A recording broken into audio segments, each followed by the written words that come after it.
Hello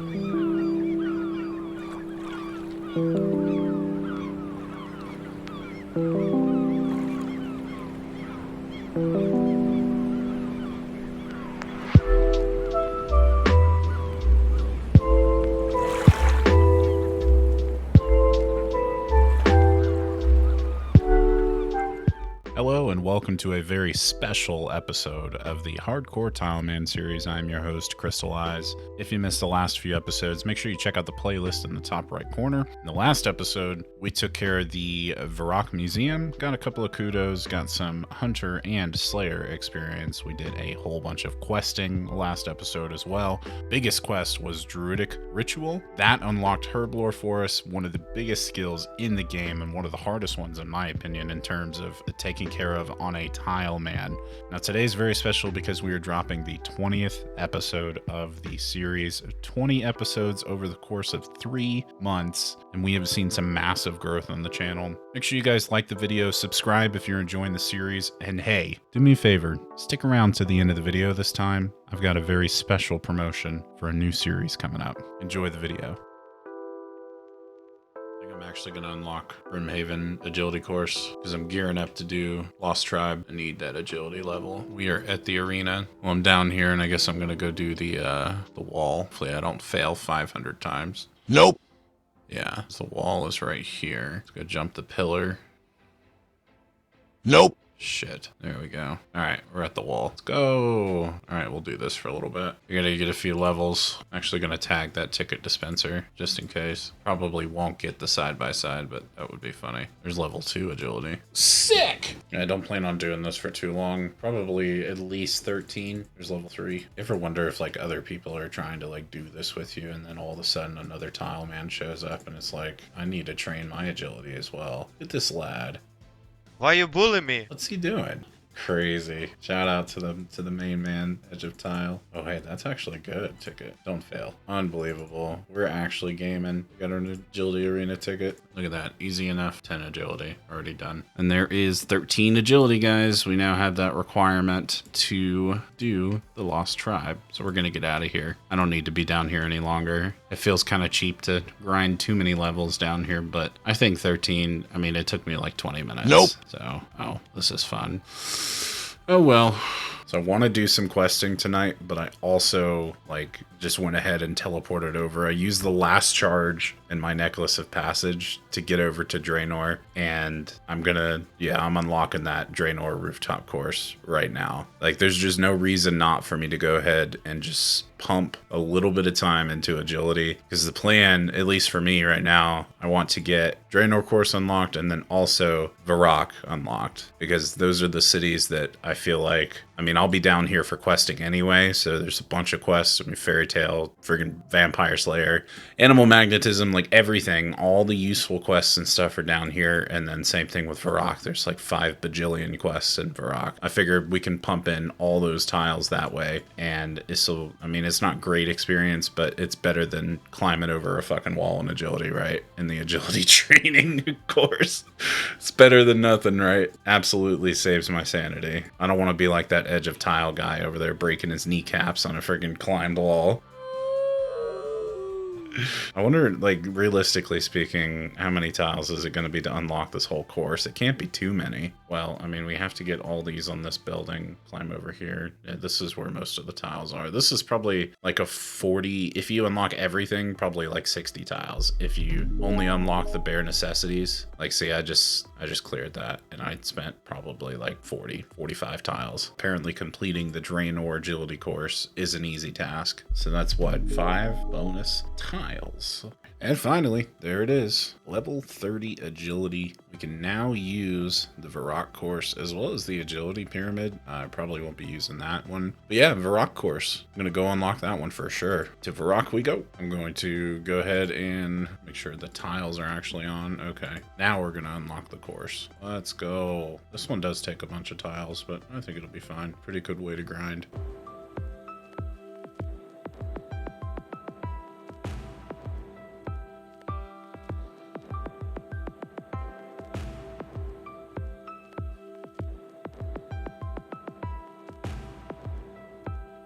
So we still have this medium clue scroll sitting in our bank, and I've pulled out just all the clue scrolls that I have. It's some junk, so I was just cleaning out my bank.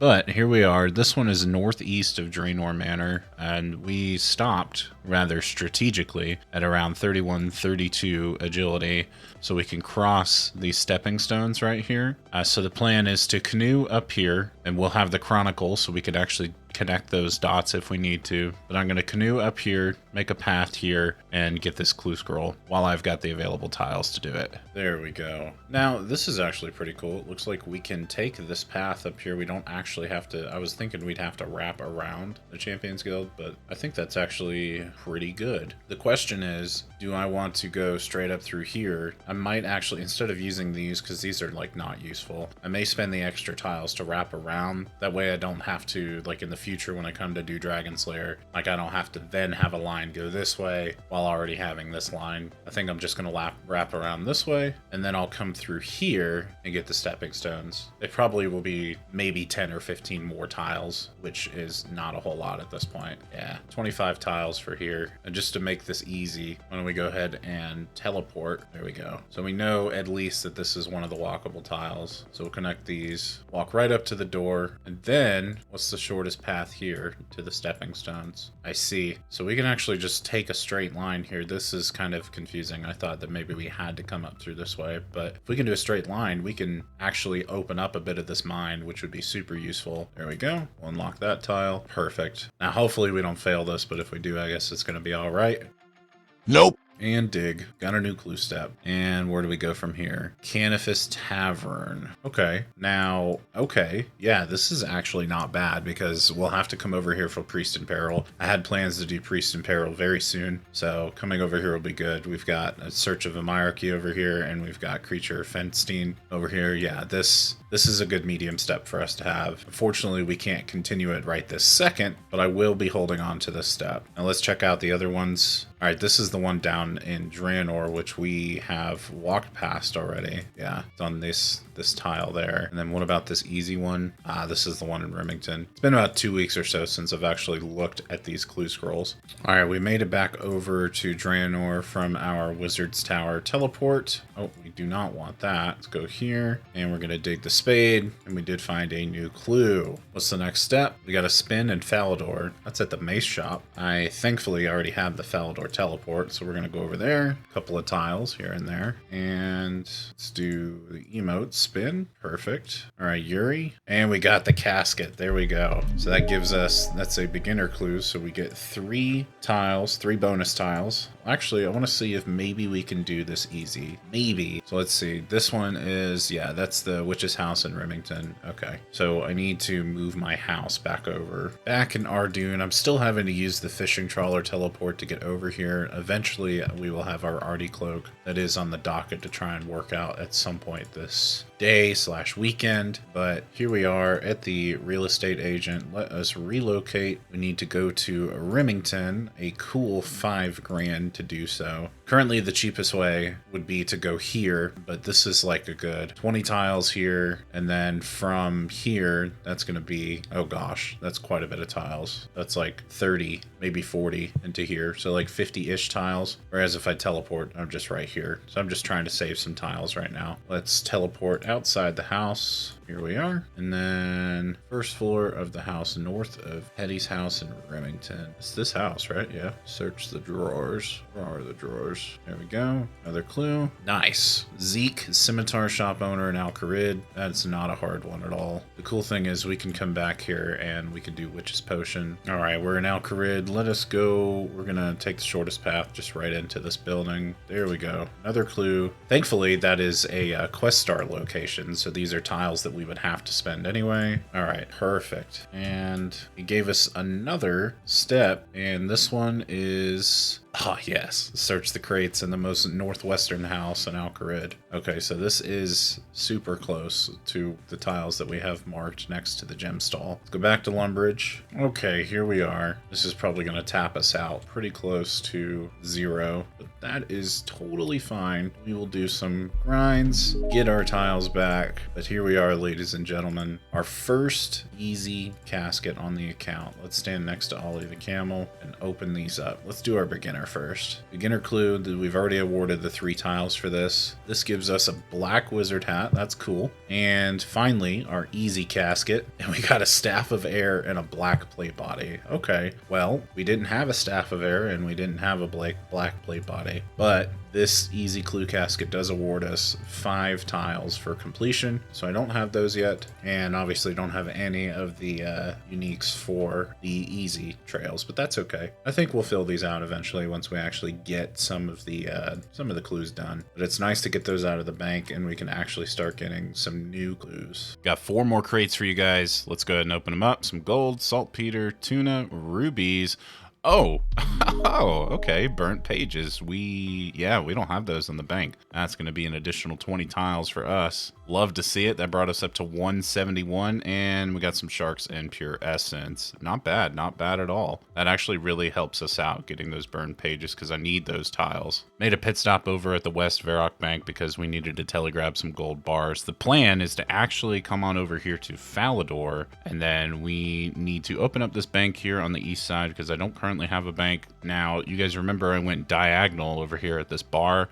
The main reason I want to come in here is so we can purchase some Wizard Mind Bombs. Wizard Mind Bombs are going to give us a boost to our magic level. It's going to actually be a +2 boost, bringing us up to 49 magic. Let's go ahead and just buy a few of those. And let's teleport back over to Lumbridge and head over to Alcarid. What we're going to do here is smith up. We've got a few rubies in the bank. We're going to smith it up with the gold bars and craft some ruby rings and enchant them into rings of foraging. If you don't know, rings of foraging, they actually give us the ability to smelt iron with a 100% completion rate. Normally it's about 50-50 when you're smelting iron, and each ring gives us 140 charges. So we're going to be able to smelt a crap ton of iron bars together. Let's go ahead and get these rings made up, and oh, look at this. Look at the XP coming in here. This is so great. Yeah, we're going to knock all these out. We're going to do our very best to just enchant them all with this this one inventory. I've got the cosmics out and the fire staff. That's what we need. Let's pop one of these wizard mind bombs real quick, and let's get to work. Fastest click in the West, baby. I tell you what. Are we going to do it? We're going to do it. We got every ring enchanted in the inventory off of just the one wizard's mind bomb. That is awesome. So, Christylize, why did you make all those rings of foraging? Well, that's easy. I want to do the Sleeping Giants quest. I have enough tiles to get it done, so we're going to knock it out. Only 101 tiles here. Let's get our auto mark tiles on and start carving out a path. This is actually really exciting because this is a brand new thing that they brought to old school RuneScape within the past like month and a half, 2 months, and I haven't even tried it yet. So I'm really excited. It's a new way to, well, not only is it a new quest, but it's a new way to train smithing. And it's actually pretty good for Iron Men and also really good for restricted accounts like mine because it's in a small area. You know what it really reminds me of? It really reminds me of the Artisan's Workshop in RuneScape 3. Yeah, I know, I'm talking about RuneScape 3 in an old school RuneScape video. Go ahead and gouge my eyes out if you have to. But no, seriously, Artisan's Workshop is actually a really cool thing in RuneScape 3 where it's very similar to this concept. You get a contract, and that particular contract from the dwarf tells you, hey, this is the type of weapon that we need to actually put it together. Now, the Artisan's Foundry itself is kind of like a mixed area for training smithing in the same way that you would normally in RuneScape 3, but these additional contracts, if you complete them correctly, there's certain thresholds that you can reach that award you more experience and award you favor in the Artisan's Workshop to actually get the smithing outfit. Pretty cool. The smithing outfit is also in the Sleeping Giants area for the Giants Foundry, so I really appreciate when they update old school RuneScape with features that are similar to the good aspects of RuneScape 3. Because ultimately, guys, not all of RuneScape 3 is bad. I don't want to divulge this video into comparing the two, but there's several elements of RuneScape 3 that are actually really good. So we're going to go ahead and knock out the quest here. If you guys want a quest guide for this, I can put one up, but if not, I'm just going to speed through it. It's a very simple quest. He's just telling me how to basically play the minigame. Okay, we're just finishing up the contract here and handing it over to Kovac, and this should actually be quest complete. It's pretty cool. We actually made a sword for Obor. Obor's the hill giant boss. And there's the quest completion, 6,000 smithing experience, 1 quest point, and access to the Giant's Foundry. This is, surprisingly, an intermediate quest. There's 31 smithing off of that. We can now make iron plate legs and plate skirts. That's pretty sick. But with it being an intermediate quest, we are awarded 75 bonus tiles for this. Let's go ahead and pop them in. That brings us up to 84 available tiles. The plan, once I mine enough iron, I'm going to use those rings of foraging over at the furnace, and I'm going to make as many iron bars as possible so that we can bring them all over to the foundry and just get a shit ton of smithing experience and money. Been trying to scout a good spot for us to mine some iron, and I see over here by Port Khazard we've already got part of this deposit, so we're just going to walk on down here and get this opened up so I can mine some iron at this location. Should actually be perfect because it's super close to a bank. I thought about opening up the Temperos mining spot, but we'd have to pay for the tiles there. So let's go ahead and walk on over, and we've got the tiles unlocked now to start mining up the iron ore. 37, 38, 39, and 41 mining, because who cares about 40? We can now mine with rune pickaxes.